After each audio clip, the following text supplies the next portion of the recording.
Lord's engineering college Hyderabad का वाहिद मुस्लिम minority institution. पिछले साल 200 से ज्यादा स्टूडेंट्स को मिली है यहाँ पर बड़े कंपनीज में प्लेसमेंट, जिनमें सबसे ज्यादा सालाना 13 लाख रुपए की सैलरी भी मौजूद है। एडमिशन्स और डिटेल्स के लिए नंबर्स पर कांटेक्ट करें। अस्सलाम वालेकुम नाज़रीन, आए नज़ारते हैं आज की अहम खबर पर। जैसा कि नाज़रीन आप सभी जानते हैं कि बिहार में इलेक्शंस होने वाले हैं और वहां पर AIMIM पार्टी बढ़ चढ़कर हिस्सा ले रही है। वहीं पर एक जलसे में बैरिस्टर असदुद्दीन अवैसी साहब ने कहा कि बहादुरगंज की आवाम के लिए अब तक कांग्रेस पार्टी ने क्या किया, यानी 20 साल से वहां पर इलेक्शन जीतते आ रहे हैं, बावजूद इसके बहादुरगंज की आवाम जो है जब भी पानी की बाढ़ आती है तो डूब जाती है। इस तरह से बैरिस्टर असदुद्दीन अवैसी साहब ने कहा। अब आप ये मत पूछना कि हैदराबाद में क्या किया, ये तो इत्तेफाकी बात है कि जो है बाबा नगर, जलपल्ली और ऐसे मुख्तलिफ जगहों पे पानी दाखिल हो गया था, ये इत्तेफाकी बात है। खैर बहरहाल अब बैरिस्टर असदुद्दीन अवैसी साहब वहाँ पर इलेक्शन जीतेंगे तो वहाँ की आवाम को राहत मिलेगी और वहाँ पर अच्छे से अच्छा इंप्रूवमेंट करेंगे। तो आइए बैरिस्टर असदुद्दीन अवैसी साहब बिहार इलेक्शन में क्या कहते हैं हम आपको दिखाते हैं।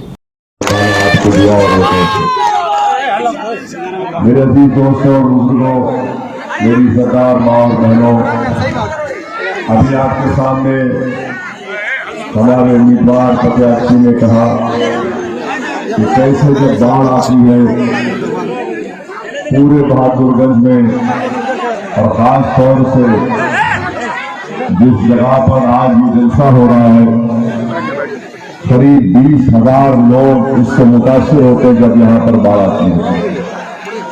उन गाँव के नाम गोवल टोला, गोवबारी, अमरखुद, छोटा गुआबार, डोगरा, बालूबारी, आदिवासी टोला, बड़ी नाडंगी, खादी बस्ती, महीपटना, माली टोला, मटियारी।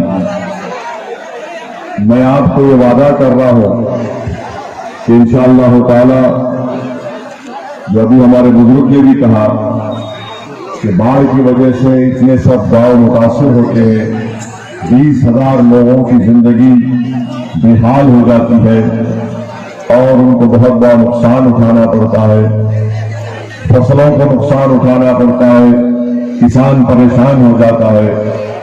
हम आपसे वादा कर रहे हैं कि हमारे उम्मीदवार की कामयाबी के इंशाअल्लाह ताला 6 से 8 महीने के अंदर ये बाढ़ की और ये नदी के पानी को रोकने के लिए कदम का काम इंशाअल्लाह ताला अंदर नहीं साल से यहाँ पर कांग्रेस पार्टी को वोट दिया, मगर 20 साल में मैं कांग्रेस पार्टी के जिम्मेदारों से और मोहतरम जनाब तौसीफ साहब से पूछना चाहता हूं कि आप 20 साल में बहादुरगंज की जनता के लिए कोई 20 काम बता दीजिए 5 तारीख से पहले। आप नहीं बता सकते, आप कुछ नहीं बता सकते। तीसरी बात यह है कि हमने बहादुरगंज में, आप जानते हैं मुझसे बेहतर, कि हमारे बच्चे और बच्चियों के लिए शिक्षा का कोई इंतजाम नहीं है, कोई इंतजाम नहीं है। स्कूल अगर है तो टीचर नहीं है, टीचर आता है तो स्कूल की बिल्डिंग नहीं है। आप ये भी जानते हैं कि हमारे बच्चों की आला तालीम के लिए, ग्रेजुएशन के लिए उनको कभी पटना जाना पड़ता तो कभी दरभंगा जाना पड़ता। हम आपसे वादा कर रहे हैं कि इंशाअल्लाह ताला यहां से अंदर नईमी साहब को आप अपनी दुआओं से, मोहब्बतों से, रोड से कामयाब करने के बाद शिक्षा के ऊपर पूरी तवज्जो की जाएगी। जो गवर्नमेंट के स्कूल हैं उसमें बच्चे भी आएंगे और टीचर वहां पर बच्चों को पढ़ाएगा और आला तालीम के जो डिग्री इंशाअल्लाह ताला बहादुरगंज कॉन्स्टिट्यूंसी में, क्षेत्र में तेरा घाट पर अंजर नईमी साहब नुमाइंदगी करके डिग्री कॉलेज वहां पर ख्याम में लाएंगे। तीसरी बात यह है कि बहादुरगंज में अस्पताल नाम की कोई चीज नहीं है। ना वहां पर आपका खून का इम्तिहान होता, ना वहां पर अल्ट्रासाउंड होता, ना वहां पर दवाइयां मिलती, ना वहां पर इलाज होता।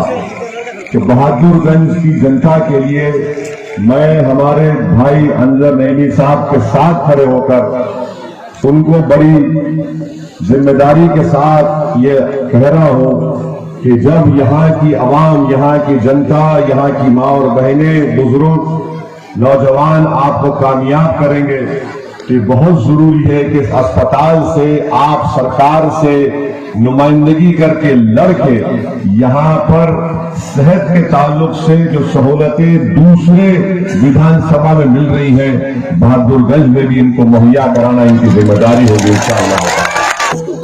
कि रोड नाम की कोई चीज नहीं है यहाँ पर, बिल्कुल नहीं है, रोड है ही नहीं। अब हमको नहीं मालूम कि तौसीफ साहब रोड पर चलते हैं या हवा में उड़ते हैं, हमको नहीं मालूम। अगर वो रोड पर चलते हैं तो उनको खड्डे नजर आते हैं, मगर 20 साल से कांग्रेस जीत रही है तो हवा में उड़ रहे हैं। हम बहादुरगंज की जनता से कह रहे हैं कि इनकी टांग खींचकर इनको जमीन पर बिठा दी। इनको नजर नहीं आता जमीन की तकलीफ। ये बहादुरगंज की जनता उनको छोड़कर कहां जाएगी?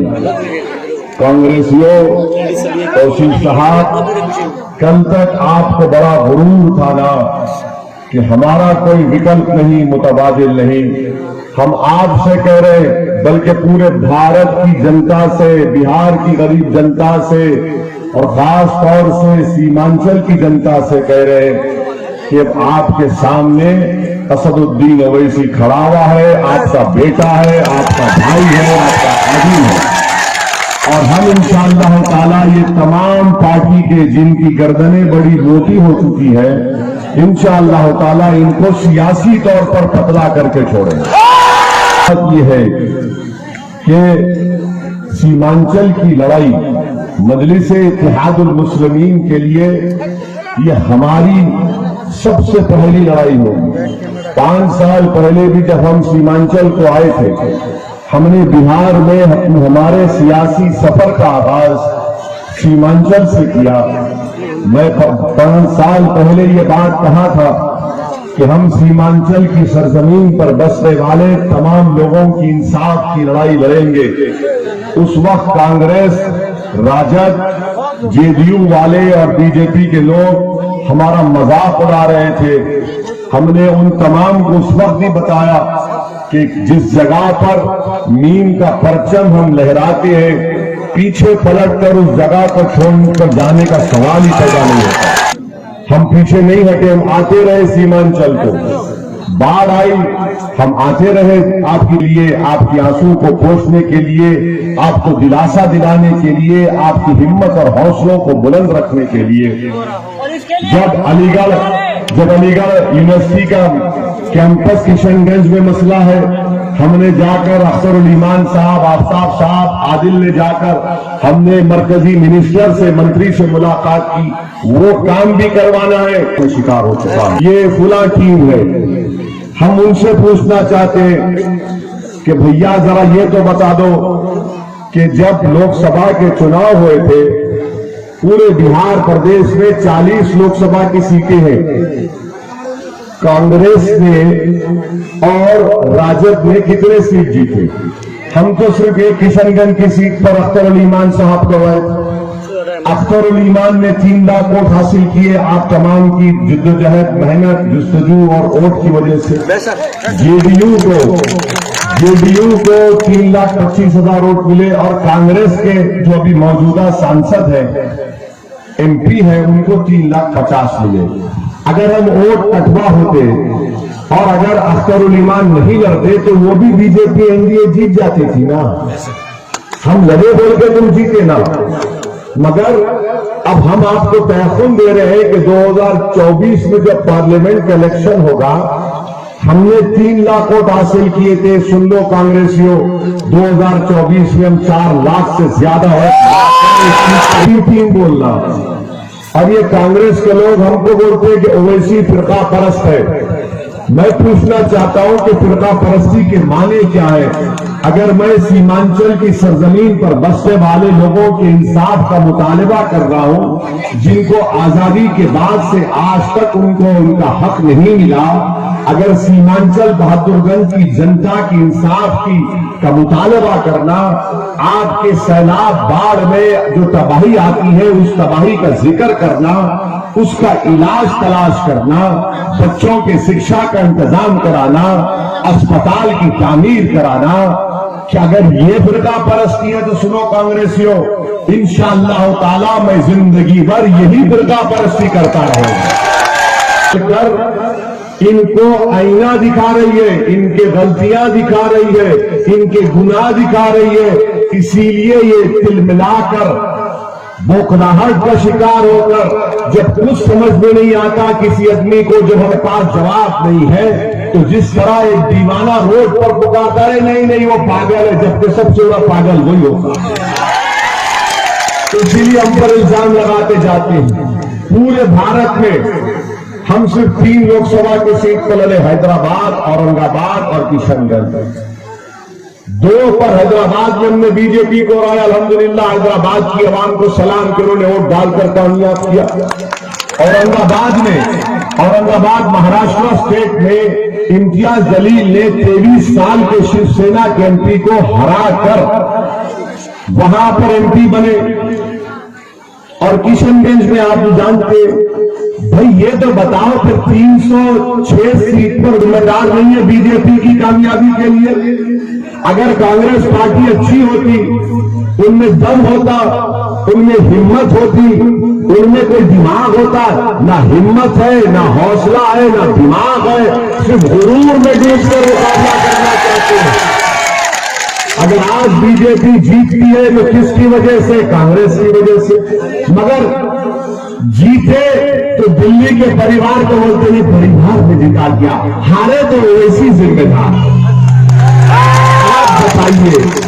आप बताइए महाराष्ट्र में शिवसेना जैसी फिरकापरस्त पार्टी से इन्होंने अलायंस कर लिया। 5 साल पहले गठबंधन के नाम पर वोट किया, हम बीजेपी को रोकेंगे, और नीतीश कुमार जाकर मोदी के बोर्ड में बैठकर दूध पी रहे हैं, तो क्या इसका जिम्मेदार कांग्रेस और राजद नहीं है कि आपको धोखा देकर वोट हासिल किया, आपको झूठ बोलकर वोट हासिल किया, और आज हम पर उंगली उठा रहे कि नहीं नहीं ओवैसी आया है। अरे ओवैसी जहां पर आता है जिंदगी भर आता रहेगा। और कांग्रेसियों सुन लो, ये सिर्फ बिहार है, इंशाअल्लाह ताला अब वेस्ट बंगाल की भी बारी आएगी, यूपी की भी बारी आएगी, तैयार हो जाए। तो ताकत मिले, जब गरीब जो बच्चा यहां खड़ा हुआ इसको लीडर बनाया जाए।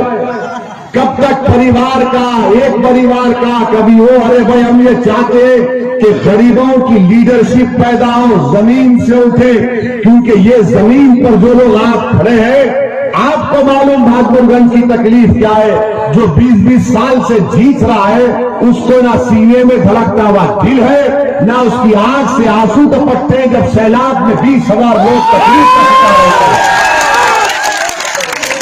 तो इसीलिए हम आपसे अपील कर रहे हैं कि 7 तारीख के दिन सुबह सुबह निकलकर बटन छाप पर बटन दबाकर A1 टाउनशिप की एक और नई पेशकश। जहांगीर पीर दरगाह से 2 किलोमीटर पहले मल्टीनेशनल कंपनीज के करीब, जो कि बिल्कुल आबादी से लगा हुआ, बेंगलोर हाईवे से सिर्फ 5.5 किलोमीटर, बीटी रोड से लगा हुआ, तमाम डेवलपमेंट के साथ 5,50,000 में 100 गज का प्लॉट। A1 टाउनशिप में आपका ये छोटा सा इन्वेस्टमेंट आपका और आपके बच्चों का मुस्तकबिल बदल सकता है। आज ही तशरीफ लाएं और A1 टाउनशिप के इस प्रोजेक्ट से फायदा उठाएं। Office at pillar number 235 opposite fisheries department, Rajendra Nagar, Hyderabad.